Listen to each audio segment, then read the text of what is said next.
ಕಳೆದ ಸಲನೂ ನಾನು ಹೇಳಿದೆ, ರಾಜಕಾರಣದಲ್ಲಿ ಸಮಾಧಾನವಾಗಿದ್ದರೆ ಏನಾದ್ರು ಸಾಧಿಸ್ಬೋದು ಅಂತ. ಕಳೆದ ಸಲನೂ ಹೇಳೋದೆ, ಮುದ್ದನ್ಮೇಗೌಡರು ಆತ್ರ ಬೀಳ್ತಾ ಇದ್ದಾರೆ, ಸ್ವಲ್ಪ ಕಾಯ್ಬೋದಾಗಿತ್ತು ಅಂತ. ನನಗೆ ಗೊತ್ತಿಲ್ಲ ಮುದ್ದನ್ಮೇಗೌಡರು ಯಾಕೆ ಈ ತೀರ್ಮಾನ ತೊಗೊಂಡ್ರು ಅಂತೇಳಿ. ನಾನು ಇವತ್ತು ನ್ಯೂಸಲ್ಲಿ ನೋಡಿದೆ, ಮುದ್ದನ್ಮೇಗೌಡರು ಎರಡು ಕಡೆ ಆ ಕಡೆ ಈ ಕಡೆ ಅನ್ನಂಗಿದ್ದವರು ಇವತ್ತು ದಿಢೀರಂತ ಕಾಂಗ್ರೆಸ್ ಸೇರ್ತಾ ಇದ್ದಾರೆ ಅಂತ ಹೇಳಿ ನೋಡಿದೆ. ಸ್ವಲ್ಪ ತೀರ್ಮಾನ ಆತರದ್ದಾಯಿತು ಅಂತ ನನ್ನ ಭಾವನೆ. ಸರ್, BJPನಲ್ಲಿ ಇಲ್ಲೇನು ಮಾತಾಡ್ತಾರೆ, ಯಾರು ಮಾತಾಡ್ತಾರೆ ಅಷ್ಟು ಪ್ರಸ್ತುತ ಅಲ್ಲ. ಮೇಲೆ ಅವ್ರು ಏನು ತೀರ್ಮಾನ ತಗೋತಾರೆ ಅದೇ ಫೈನಲ್ಲು. ಅವ್ರು ಏನು ತಗೋತಾರೆ ಅನ್ನೋದು ಕೊನೆಗಳಿಗೆವರೆಗೆ ಯಾರಿಗೂ ಗೊತ್ತಾಗುವಂಥ ಸ್ಥಿತಿ ನಮ್ಮಲ್ಲಿಲ್ಲ. ನೀವು ನೋಡಿರಿ, ನಮ್ಮ ರಾಜ್ಯಸಭಾ ಕ್ಯಾಂಡಿಡೇಟ್ ನಾವು ಯಾರೂ ನಿರೀಕ್ಷೆನೇ ಮಾಡಿರಲಿಲ್ಲ.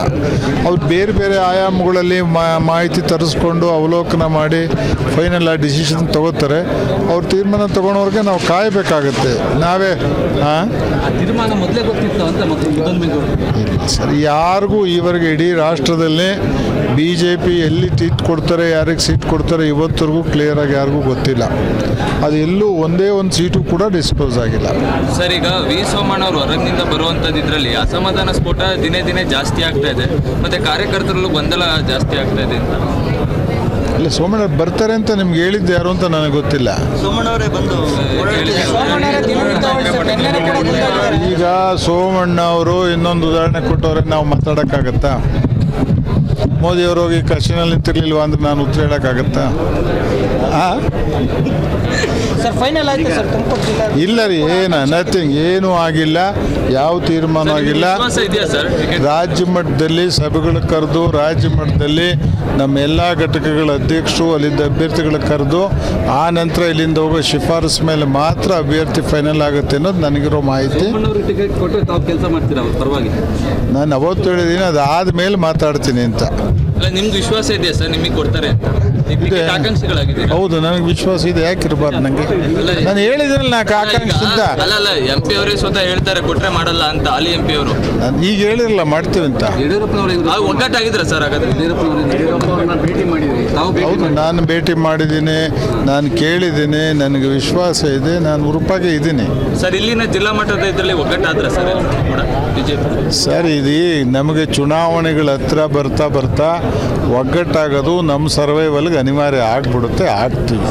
ಅದಕ್ಕೆ ಮೊದಲೇ ಏನು ಗುಡುಗು ಮಿಂಚು ಮೋಡ ಎಲ್ಲ ಬಂದಮೇಲೆ ತಾನೆ ಬಿಸಿ ಆಗೋದು ವಾತಾವರಣ. ಮಳೆ ಬಿದ್ಮೇಲೆ ತಂಪಾಗುತ್ತೆ ಅಂತ ತಿಳ್ಕೊಂಡಿದ್ದೀವಿ. ನಮ್ಮ ಸಂಸ್ಕೃತಿ ಅಂತವ್ರು ಅಂತ ಹೇಳಿದೆ. ನಮ್ಮ ಸಂಸ್ಕೃತಿ, ನಾವು 4 ಜನ ಒಟ್ಟಾಗಿದ್ರೆ ನಮಗೆ ಪಿತೂರಿ ಭಾವನೆ ಇದೇ ಇರುತ್ತೆ ಅಂತ. ಇಂಡಿಯನ್ ಇತಿಹಾಸ ಹೇಳಿದೆ, ಇಲ್ಲಿ ತುಮಕೂರ್ದು ಹೇಳಿಲ್ಲ ನಾನು. ವಿಧಾನಸಭೆ ಚುನಾವಣೆಯಲ್ಲಿ ಆ ಥರದ್ದು ಏನಾದರೂ ಆಗಿತ್ತು ಸರ್? ನಾನು ಚಿಕ್ಕನಾಯಕನೆಲ್ಲ ಸ್ಪಷ್ಟವಾಗಿ ಮಾತಾಡಿದೆ. ಗೆದ್ದಾಗ ನಾವು ಗೆದ್ದು ಅನ್ನೋರು, ಸೋತಾಗ ನಾವು ಸೋತು ಅಂತ ಒಪ್ಕೋಬೇಕು. ಯಾರನ್ನೋ ದೂರದು ಪ್ರಜಾಪ್ರಭುತ್ವ ವ್ಯವಸ್ಥೆಯಲ್ಲಿ ನಾವು ಲೀಡ್ರಲ್ಲ ಅಂತ ಹೇಳ್ದಂಗೆ ಆಗುತ್ತೆ. ನಾವು ಇನ್ಯಾರಿಂದಲೋ ಗೆಲ್ತಿದ್ವಿ ಅಂತ ಒಪ್ಕೋಬೇಕಾಗುತ್ತೆ. ನಾವು ಸೋತಿದ್ದೀವಿ, ಫಸ್ಟೇ ಸೋತಿದ್ದೀವಿ. ಯಾರು ಮಾಡಿರೋ ಏನು ಮಾಡಿರೋ ಚರ್ಚೆ ಮಾಡಿ ಅದನ್ನೆಲ್ಲ ಮೀರಿ ಗೆಲ್ಲಬೇಕಾಗಿತ್ತಾನೆ ನಾವು. ಪ್ರಾಜೆಕ್ಟು ಮತ್ತು ಹೇಮಾವತಿ ಪ್ರಾಜೆಕ್ಟು ಭಾಳ ಹಿಂದೆ ಆಮೇಲೆ ಕೆಲಸ ಆಗ್ತಾ ಇದೆ. ಚಿಕ್ಕನಾಯಕನಹಳ್ಳಿ ಕೆಲಸನೇ ಶುರು ಆಗಲಿಲ್ಲ ಸರ್. ಚಿಕ್ಕನಾಯಕನಹಳ್ಳಿನಲ್ಲಿ ನಾವೆಲ್ಲ ಮನವೊಲಿಸಿ ರೈತರದು ಸ್ವಲ್ಪ ಅವ್ರ ಹತ್ರ ಎಲ್ಲ ಕನ್ವಿನ್ಸ್ ಮಾಡಿ ಭೂಮಿ ಬಿಡಿಸ್ಕೊಂಡು ಆಕ್ವಾಡಕ್ಟ್ಸು ಇವೆಲ್ಲ ಏನಿತ್ತು ಮಾಡಿಸಿದ್ವಿ. ಚಿಕ್ಕನಾಯಕನಹಳ್ಳಿನಲ್ಲಿ ಪರಿಹಾರ ಕೊಡಬೇಕಾಗಿತ್ತು, ಎತ್ತಿನೊಳೆ ಪರಿಹಾರ ಕೊಟ್ಟು ಈಗಲಾರು ಅವರು ಕೆಲಸ ಕಾಮಗಾರಿನ ಆರಂಭ ಆಗಬೇಕಾಗಿತ್ತು. ಒಂದು ಹಂತದಲ್ಲಿ ಏನು ಮಾಡಿಬಿಟ್ರು, ಅವ್ರು ಯಾರನ್ನ ಇಂಜಿನಿಯರ್ಗಳು ಮಾತು ಕಟ್ಕೊಂಡು ಹೊಸದಾಗಿ ಡಿಸ್ಪ್ಯೂಟ್ ಆಗಿ ಯಾರ್ಯಾರೋ ನಿಂತಿತ್ತು, ಯಾರು ಬಿಟ್ಕೊಟ್ಟಿರಲಿಲ್ಲ, ಅವ್ರ ಜಮೀನು ಬಿಡಿಸ್ಕೋಬೇಕು ಅಂತ ಕೈ ಹಾಕಿರು.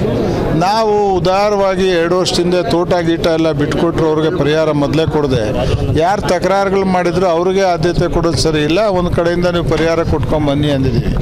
ನಾವಿದ್ದಾಗನೇ ಒಂದು ಹೆಡ್ಡನ್ನು ಕ್ರಿಯೇಟ್ ಮಾಡಿದ್ವಿ. ಮೊದಲೇನಾಗೋದು, ಇರಿಗೇಷನ್ಗೆ ನಾವು ಕೊಡೋ ದುಡ್ಡಲ್ಲಿ ಇಷ್ಟು ಭಾಗ ಅಂತ ಅವರು ನಮಗೆ ಲ್ಯಾಂಡ್ ಅಕ್ವಿಸೇಷನ್ ಕಾಸ್ಟ್ ಕೊಡಬೇಕಾಗಿತ್ತು. ಸ್ವಾಭಾವಿಕವಾಗಿ ಇಂಜಿನಿಯರ್ಗಳಿಗೆ ಅದು ಖುಷಿ ಇರ್ತಿರ್ಲಿಲ್ಲ. ಬಿಲ್ ಪಾಸ್ ಮಾಡಿಬಿಡೋರು, ಏನು ಬಾಕಿ ಬಿಲ್ ಇತ್ತು ಅದನ್ನು ಕೊಟ್ಬಿಟ್ಟು ನಮ್ದು LOC ಮುಗೀತು ಅನ್ನೋರು. ಈಗ ನಾವು ಬೊಮ್ಮಾಯಿ ಗೌರ್ಮೆಂಟಲ್ಲಿ ಸಪ್ರೇಟ್ ಹೆಡ್ ಕೊಟ್ಟು ದುಡ್ಡನ್ನು ಇಟ್ಟಿದ್ದೀವಿ ಲ್ಯಾಂಡ್ ಅಕ್ವಿಸೇಷನ್ಗೆ. ಲ್ಯಾಂಡ್ ಅಕ್ವಿಸೇಷನ್ ಸಮಸ್ಯೆ ಇನ್ನು ಅಪ್ಪರ್ ಭದ್ರಾ, ಹೇಮಾವತಿ, ಎತ್ತಿನೊಳೆ 3ರಲ್ಲೂ ಇದೆ. ಹೇಮಾವತಿನಲ್ಲೂ ಈ ಚಿಕ್ಕನಾಯಕನಹಳ್ಳಿ ಕೆಲಸ ಇನ್ನೂ ಅಲ್ಲಿ ಇಲ್ಲಿ ಸ್ವಲ್ಪ ಬಾಕಿ ಇದೆ. ಅಂದರೆ ಪಾರ್ಷಿಯಲ್ ಅಡಿಷನಲ್ ಅಕ್ವಿಸೇಷನ್ನು ಅದು ಇದು ಏನಿದೆ ಅದೆಲ್ಲ ಅಕ್ವೈರ್ ಆಗಲೇಬೇಕು.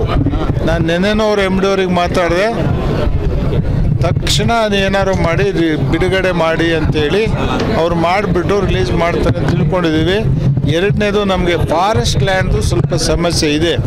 ಮೊದಲೇ ಫಾರೆಸ್ಟ್ ಆಲ್ಟರ್ನೇಟ್ ಲ್ಯಾಂಡು 1:1 ಕೊಡಿ ಅಂತ ಕೇಳ್ತಿದ್ರು, ಈಗ 1:2 ಕೊಡಿ ಅಂತ ಕೇಳ್ತಾ ಇದ್ದಾರೆ. ಅಕಾಮಿಡೇಟ್ ಮಾಡೋದು ಸ್ವಲ್ಪ ಕಷ್ಟ ಆಗ್ತಾ ಇದೆ. 1 ಎಕರೆ ಫಾರೆಸ್ಟ್ ನಾವು ತೊಗೊಂಡ್ರೆ 2 ಎಕರೆ ಅವ್ರಿಗೆ ರೆವಿನ್ಯೂ ಲ್ಯಾಂಡ್ ಕೊಡಬೇಕು ಅಂತ. ಕೆಲವು ಕಡೆ ಒಂದು ಸ್ಪೆಸಿಫಿಕ್ ಇಶ್ಯೂ ನಿಮ್ಗೆ ಹೇಳ್ಬೇಕಂದ್ರೆ ನಮ್ಮ ತಿಪ್ಟೂರು ತಾಲೂಕು ಚೌಡ್ಲಾಪುರ ಸರ್ವೆ ನಂಬರ್ 11ನಲ್ಲಿ ರೈತರಿಗೆ ಹಿಂದೆನೇ ನಾವು ಮಂಜೂರು ಮಾಡಿಬಿಟ್ಟಿದ್ವಿ. ರೈತರು ತೋಟ ಹೊಲ ಎಲ್ಲ ಮಾಡ್ಕೊಂಡವ್ರೆ. ನಾವು ಲ್ಯಾಂಡ್ ಅಕ್ವಿಸೇಷನ್ ಪ್ರಪೋಸ್ ಮಾಡಿದಾಗ ನಮ್ಮ ಆಫೀಸರ್ಸ್ ಹೋಗೋರೆ, ಅದನ್ನೆಲ್ಲ ನೋಟಿಫಿಕೇಷನ್ ಮಾಡೋರೆ, ಅದನ್ನೆಲ್ಲ 11(1) ಎಲ್ಲ ಕೊಟ್ಬಿಟ್ಟು ಜಮೀನು ಅಂತ ಅವ್ರಿಗೆ ನೋಟಿಸ್ ಕೊಟ್ಟವ್ರೆ. ಫಾರೆಸ್ಟ್ನರಿಗೆ ಅಲ್ಲಿ ತಕರಾರು ತೊಗೊಂಡವ್ರೆ, ಅದು ಅಮೃತ ಮಹಲ್ ಕಾವಲು ಅಲ್ಲಿ ಪರಿಹಾರ ಕೊಡಕೂಡ್ದು ಅಂತ. ನಾನು ನಾಗೇಶ್ ಅವ್ರು ಇರುವಾಗ ಭಾರಿ ಹೋರಾಟ ಮಾಡೋದು, ನಿಮ್ಗೇನಾಗಬೇಕು, ನಿಮ್ಗೆ ಆಲ್ಟರ್ನೇಟ್ ಲ್ಯಾಂಡ್ ಕೊಟ್ಬಿಡ್ತೀವಿ, ರೈತರಿಗೆ ಕೊಡೋ ದುಡ್ಡು ತಡಿಬೇಡಿ ಅಂತ. ಬಟ್ ಈಗೇನು ಉದ್ಭವ ಮಾಡಿದ್ದಾರೆ, ನೀವು ನಮಗೆ ಲ್ಯಾಂಡ್ ಕೊಟ್ಟ ಮೇಲೆ ಇನ್ನೊಂದು ಕಡೆ ಹೆಂಗೆ ಪರಿಹಾರ ಕೊಡ್ತೀರಿ ಅಂತ. ಇದು ಸ್ವಲ್ಪ ಕಾಂಪ್ಲಿಕೇಶನ್ ಜಿಲ್ಲೆಯಲ್ಲಿದೆ, ಅಷ್ಟು ಸುಲಭವಾಗಿಲ್ಲ ಜಮೀನು ಬಿಡಿಸ್ಕೊಳೋದು. ಇನ್ನು ಎತ್ತಿನೊಳೆ ಮ್ಯಾಕ್ಸಿಮಮ್ ಬಂದರೆ ತುಮಕೂರವರೆಗೂ ಬರ್ಬೋದು ಅಂತ ನಾವು ತಿಳ್ಕೊಂಡಿದ್ದು. ಯಾಕೆಂದರೆ ಇಲ್ಲಿ ನೀವು ಕೊರಟಗೆರೆ ತಾಲ್ಲೂಕು ಹೋದರೆ ನಿಮಗೆ ಗೊತ್ತದು, ಅಲ್ಲೇನು ರಿಸರ್ವಾಯರ್ ಮಾಡಬೇಕು, 1:4 ಟೈಮ್ಸ್ ಡಿಫ್ರೆನ್ಸ್ ಇದೆ ನಮ್ಮ ಗೈಡೆನ್ಸ್ ವ್ಯಾಲ್ಯೂಗೂ ಆ ಜಿಲ್ಲೆ ಗೈಡೆನ್ಸ್ ವ್ಯಾಲ್ಯೂಗೂ. 8 ಲಕ್ಷ ರೂಪಾಯಿ ತುಮಕೂರವ್ರಿಗೆ ಸಿಕ್ಕಿದ್ರೆ 4.32 ಲಕ್ಷ ಆ ಜಿಲ್ಲೆಯವ್ರಿಗೆ ಸಿಗುತ್ತೆ. ಇದು ಯಾವುದು ಸಾಲ್ವ್ ಮಾಡಿಲ್ಲ ಗೌರ್ಮೆಂಟು. ಇದು ಯಾವುದನ್ನು ಕೂತ್ಕೊಂಡು ಚರ್ಚೆ ಮಾಡಿ ಸಾಲ್ವ್ ಮಾಡಲೇ ಇಲ್ಲ ಇವರು. ಹಾಗಾಗಿ ಎತ್ತಿನೊಳೆ ಪ್ರಾಜೆಕ್ಟ್ ಮುಗಿಯೋದು ಅಷ್ಟೊಂದು ಸುಲಭವಾಗಿ ಕಾಣ್ತಾ ಇಲ್ಲ. ಏನಾದ್ರು ಶಕ್ತಿ ಇದ್ದರೆ ಇವರು ತುಮಕೂರು ಜಿಲ್ಲೆ ಬಾರ್ಡ್ವರೆಗೆ ನೀರು ತರೋ ಕೆಲಸ ಮಾಡ್ಬೋದಾಗಿತ್ತು. ಮಾಡಿ ಏನಾರು ಸ್ವಲ್ಪ ಕೆರೆಗಳಿಗೆ ನೀರು ಕೊಟ್ಟಿದ್ದಿದ್ರೆ ನಾವು ಬದುಕೋತಿದ್ವಿ. ಈಗ ನೋಡಿ ಚಿಕ್ಕನಾಯಕನಹಳ್ಳಿ ತಿಪ್ಟೂರು ಭಾಗ ತೆಂಗು ಅಡಿಕೆ ಒಣಗ್ಲಿಕ್ಕೆ ಶುರು ಮಾಡಿದೆ, ಬೋರೆಲ್ಲ ಡ್ರೈ ಆಗಕ್ಕೆ ಶುರು ಮಾಡೋರೆ.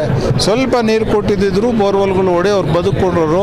ಸ್ವಲ್ಪ ಅವನ್ನ ಉಳಿಸೋ ಕೆಲಸ ಸರ್ಕಾರ ಮಾಡಬೇಕಾಗಿತ್ತು, ಕೈ ಹಾಕಿಲ್ಲ. ಇವ್ರಿಗೆ ಹಣಕಾಸಿನ ಮುಗ್ಗಟ್ಟು ಭಾಳ ಇದೆ. ಇತ್ತೀಚಿನ ದಿನದಲ್ಲಿ ರಾಜ್ಯ ಸರ್ಕಾರದ ಧೋರಣೆ ಬಗ್ಗೆ ಏನು ಹೇಳ್ತೀರಾ? ಈಗ ಕುವೆಂಪು ಅವರ ಖಾಸಗಿ ಶಾಲೆಗಳಲ್ಲಿ ಬೇಡ ನಂದು ಅವರ ಉಕ್ತಿಯನ್ನು ಕೂಡ ಇಲ್ಲ, ನಂದು ವೈಯಕ್ತಿಕವಾಗಿ ಸೋಷಿಯಲ್ ವೆಲ್ಫೇರ್ ಮಿನಿಸ್ಟ್ರು ತಗೋತಿರೋ ತೀರ್ಮಾನಗಳಿಗೆ ನಂದು ಸ್ವಲ್ಪ ಬೇಸರ ಇದೆ.